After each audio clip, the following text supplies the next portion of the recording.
Hi everyone, my name is Nurit Jugend. Welcome to my course about music and love. I wanted to tell you a little bit about my course and what inspired me to design it in the first place. As a classical music composer myself, I love sharing my experience and knowledge of music with other people. I especially like to talk about the behind the scenes of a musical composition, what inspires composers to write music, and what are some of the many musical elements available to us composers to express our inner selves. Throughout history, love has been one of the greatest muses. So many composers and so much music has been inspired by feelings of love. So I designed this course to include 4 separate classes, and each class will explore different kinds of love.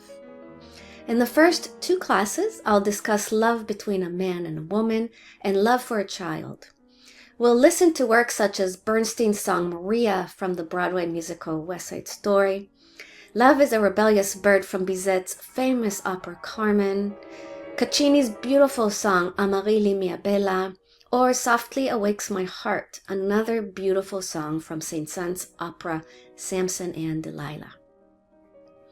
In the third class, we'll focus on love for God and love for land, with works such as Handel's Hallelujah or The Moldo River by Smetana. In the fourth class, we'll listen to music inspired by love of nature and art, with Vivaldi's Four Seasons Concerto, Mendelssohn's Lieder, the Reed Song, Beethoven's Pastoral Symphony, and many other works. Through these and other musical examples, we'll talk about how composers use melody, harmony, rhythm, texture, orchestration, and other compositional elements to express themselves through the abstract world of sound. Whether you're new to the classical world or a lifelong lover, by the end of this class you'll gain a deeper understanding and appreciation of these works. I hope you join me on this journey through some of the most beautiful music that was inspired by love.